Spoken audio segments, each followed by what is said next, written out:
transports en commun concentrent énormément de passages. Il y a à peu près un quart, 22% des Français qui empruntent des transports en commun du lundi au vendredi. C'est considérable.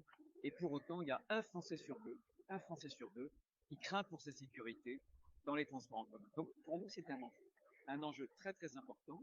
Et j'ai demandé, on a deux pistes et deux outils qui sont fondamentaux.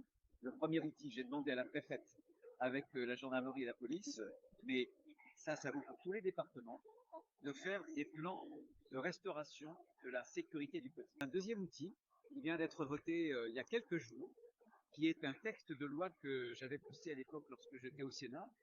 Ce texte vise à assurer plus de sûreté dans le transport, et notamment les transports en commun. Il va donner des vrais outils, des outils nouveaux. Je vais vous en citer quelques-uns. Par exemple, ceux policiers qui vont s'occuper notamment de la sûreté dans les transports vont pouvoir effectuer des palpations. Voilà. Et saisir des objets qui peuvent être des objets dangereux. Ils vont pouvoir aussi porter des caméras. Caméra, c'est un outil très efficace, qui est un élément de preuve, mais aussi un élément qui permet sinon de faire baisser la pression. Quand la personne est interpellée ou quand une personne trouble l'ordre public, se savoir filmer, souvent c'est un bon effet. L'utilisation en même temps d'algorithmes sur la vidéosurveillance.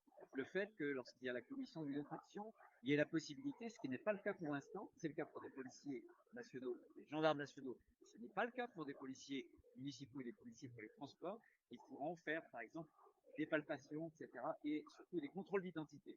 Ils pourront, un exemple, jusqu'à présent, admettons que dans une gare, vous ayez la commission d'une infraction.